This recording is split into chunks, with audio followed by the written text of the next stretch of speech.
Myself, M. Karthikummar Reddy, working as an assistant professor in Nalla Narasimha Reddy Education Society's group of institutions in the Department of Civil Engineering in Foundation Engineering subject. Unit 4. I am going to explain about shallow foundations.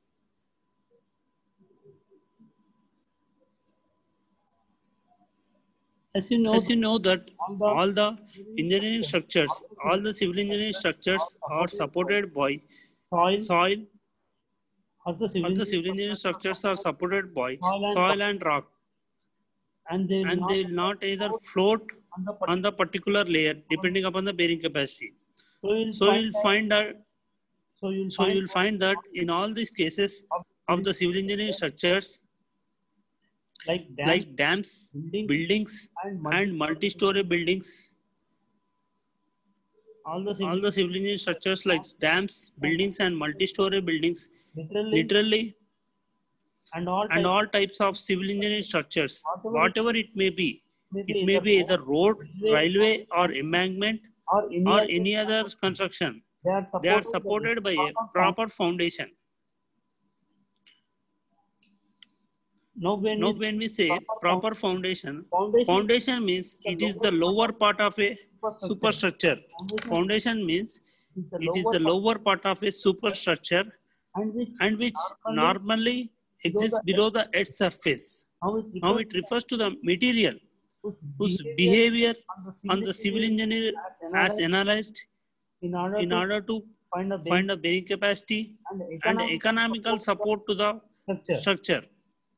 Now these foundations may be classified as different types of foundations.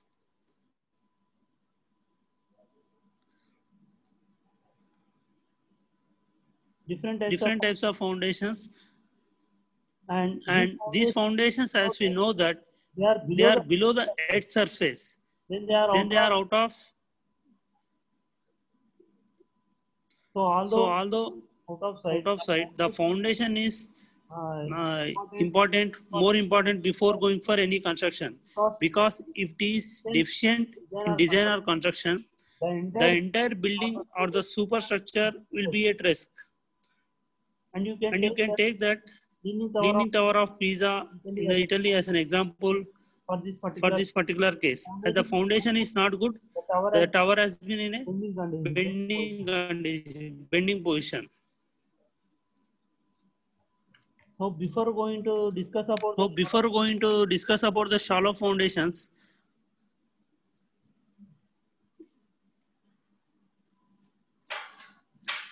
mainly the foundation strength will be depending upon the type of soil or rock, whatever it is present at the underground surface. So in order to design, there are certain important considerations before going for design of foundations. One of the important considerations is the stability against shear failure. Now when we say that shear failure, we mean that the shear stress, which is either the foundation, they are within the permissible limits.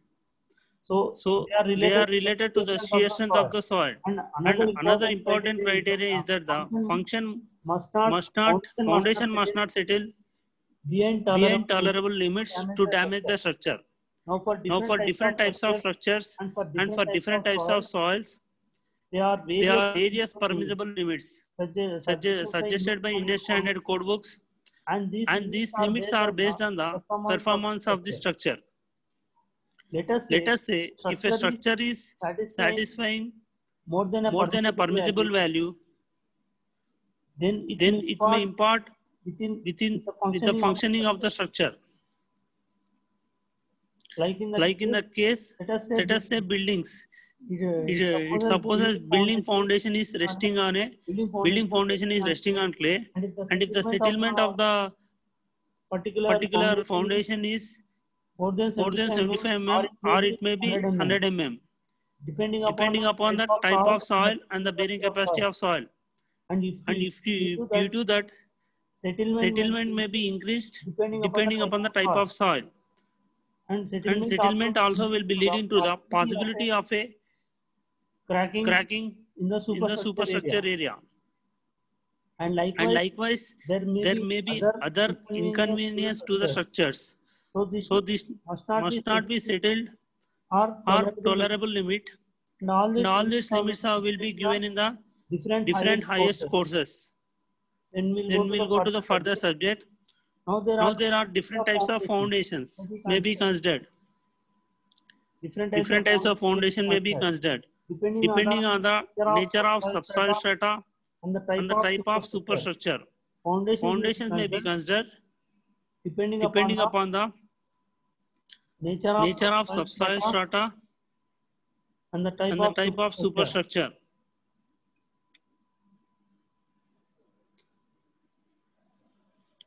Broadly we classify these foundations either as the shallow foundation or as the deep foundations. Now in the shallow foundations, it is an arrangement where structural loads are carried by soil or rock directly under the structure. Now in most of the cases, it has been found that the depth to width ratio is kept less than 1. That is depth to width ratio is kept less than 1. And in this various researchers and especially due to Terzaghi has given this criteria that if depth of foundation to the width of foundation is less than or equal to 1, it will be treated as the shallow foundation.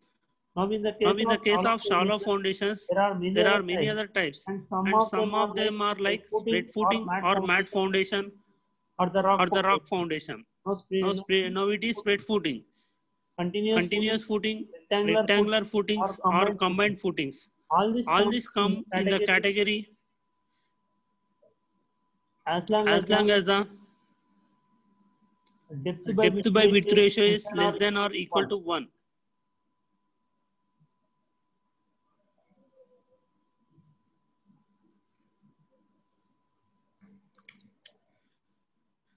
Now in this spread footing figure, if you see that is the foundation, whatever the bottom level, and there is a column above the footing. This is the column foundation, which is a spread foundation. This load is taken up by a large area of the soil, and this foundation is in direct contact with the soil. As we can observe in the figure that foundation is in direct contact with the soil. Now this total load imposed by this particular column foundation and one of the column of the superstructure is below the ground surface. Now it is then when we say depth, that is the depth of the soil below the ground surface. We can observe that this is the ground surface in the particular figure. In the case of mat foundation or rock foundation, when the area of the column footing or the spread footing is more than or equal to the loaded area, then in that case we can observe that the mat foundation or rock foundation. Again, we can also observe that this is a combined foundation for many such columns, and the load acted by these columns will be distributed to the mat foundation. Load acted by the columns is taken up by the soil, which is below the mat foundation. Another category is the deep foundation. Now in the deep foundations, we define that the deep foundations as the members which carry the load to the firm soil, carry the load to the stronger soil, where the depth of the foundation to the width of the foundation is greater than 1. We can observe that in the shallow foundation, depth of the foundation to width of the foundation is less than 1. Here in deep foundation, depth of the foundation to the width of the foundation is greater than 1.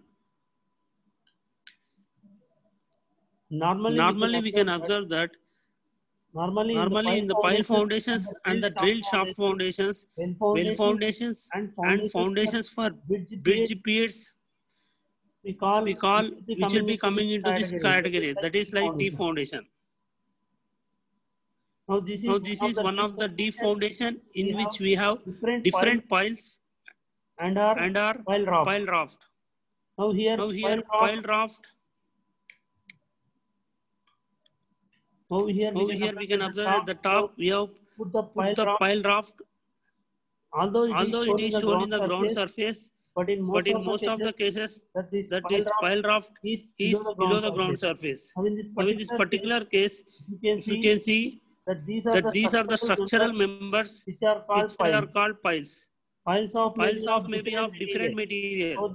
So these materials are the material which is transferring the load from the superstructural to the subsoil. That is carried by the member, and this member is that foundation. Now the resistance offered by the resistance offered by the skin friction between the member and the soil and the hand bearing of the pile type. foundations.